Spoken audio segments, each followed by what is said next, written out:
Hello students, जो हमारा next topic है वो है लेंस। लेंस क्या होता है? अगर हम दो पारदर्शी कांच के टुकड़ों को अगर हम आपस में जोड़ लें तो उसको हम लेंस कहते हैं। अब जब हम हम टुकड़े जोड़ रहे हैं वो दोनों भी गोलीय हो सकते हैं और ऐसा भी हो सकता है कि एक गोलीय है और एक समतल है। अब क्योंकि गोलीय की बात हो रही तो अवतल और उत्तल दोनों तरीके के हो सकते हैं। इसका मतलब लेंस दो तरह के होते हैं, कन्वेक्स और कनकेव, उत्तल और अवतल। तो उत्तल लेंस जो होता है वो किस तरह का होता है? उत्तल लेंस इस तरह का होता है, जो कि ऊपर से पतला, ऊपर और नीचे से मतलब साइड में पतला होता है और बीच में मोटा होता है। इसे हम कहते हैं उत्तल लेंस।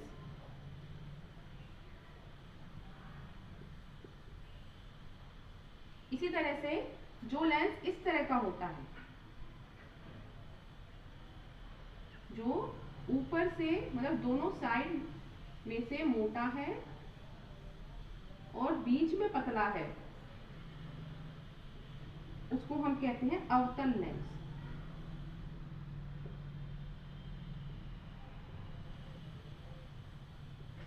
तो ये दो तरह के लेंस आपके हो गए। अब इसको उत्तल लेंस क्यों कहते हैं? क्योंकि ये वाला सरफेस उत्तल सरफेस है और ये वाला सरफेस भी उत्तल है। अब यहाँ पर ये वाला अवतल है और ये भी अवतल है, इसलिए इसको अवतल लेंस हम कहते हैं। अब जैसे दर्पण में होता है कि अभिसारी और अपसारी होता है। अभिसारी का मतलब कि अभी दर्पण में क्या होता था कि जो किरणें हैं वो परावर्तन के बाद अगर एक पॉइंट पे मिलती हैं तो वो अभिसारी होता है और अगर दूर दूर जाती हैं तो वो अपसारी होता है। इसी तरीके से लेंस में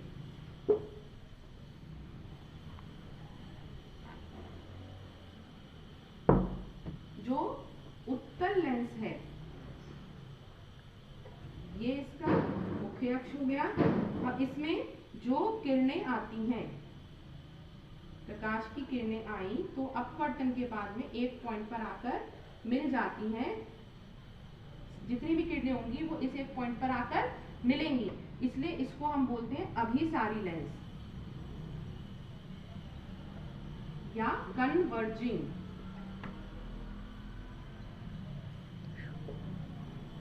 तो जो आपका उत्तल लेंस होता है वो अभिसारी लेंस होता है, कन्वर्जिंग होता है। जितनी भी किरणें प्रकाश की किरणें लेंस पर पड़ती हैं वो सब एक जगह पर आकर इकट्ठी हो जाती हैं, मिल जाती हैं।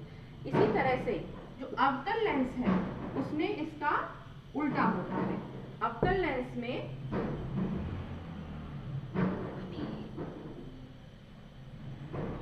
अगर मान लीजिए ये इसका प्रिंसिपल एक्सिस है तो इसमें जो किरणें आती हैं, इस तरह से हमने दो किरणें बनाई तो ये किरणें एक दूसरे से दूर जाती हैं इस तरह से। तो हमें अगर इनको पीछे करें तो हमें ऐसा लगता है कि ये इस पॉइंट पर से आ रही है, पर लेकिन ये आभास होता है। तो जो ये वाला जो लेंस है, अब जो अवतल लेंस है जिसमें कि किरणें दूर दूर चली जाती, इसको हम कहते हैं अपसारी या डाइवर्जिंग लेंस। अब जैसे दर्पण में हमारा मुख्य अक्ष था, फोकस था, वक्रता केंद्र था, वो सब चीजें लेंस में भी होती है, लेकिन फर्क क्या है उसमें क्योंकि एक ही गोलीय पृष्ठ होता है तो उसमें जो फोकस है, वक्रता केंद्र है वो एक होता है, और यहाँ लेंस में क्योंकि पृष्ठ दो हैं इसलिए ये चीजें भी दो दो होती हैं।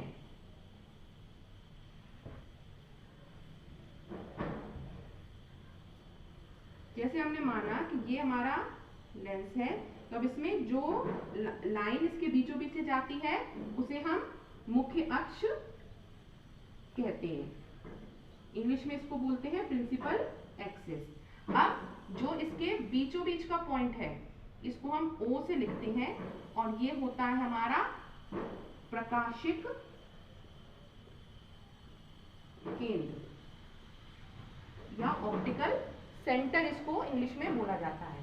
अब जैसे फोकस क्या पॉइंट होता है? फोकस वो पॉइंट होता है जहां पर अगर परावर्तन या अपवर्तन से पहले अगर जो प्रकाश की किरणें हैं वो अगर पैरेलल है, समांतर हैं, तो फिर उसके बाद में वो जहां पर इकट्ठा होती हैं उस पॉइंट को फोकस कहते हैं। परावर्तन और अपवर्तन के बाद जहां पर इकट्ठा हो, जैसे मान लीजिए कि ये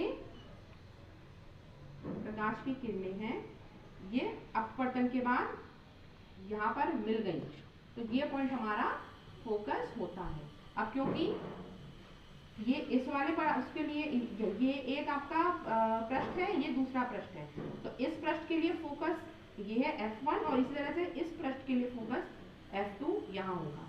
इसी तरह से एक C1 इधर होगा वक्रता केंद्र, एक C2 इधर होगा। तो ये आपके जो लेंस है उसके मेन पॉइंट्स है कि मुख्य अक्ष होता है। ध्यान देने वाली बात यह है कि इसमें दो फोकस होते हैं, दो वक्रता केंद्र होते हैं, और ये होता वही है जैसे वहाँ मिरर में होता है कि जो फोकस है वो हमेशा आपका जो ऑप्टिकल सेंटर है और जो वक्रता केंद्र है उसके बीचों बीच होता है। आगे आगे हम इसके रे डायग्राम्स बनाएंगे, उसके नियम और रे डायग्राम्स हम अगले वीडियो में देखेंगे।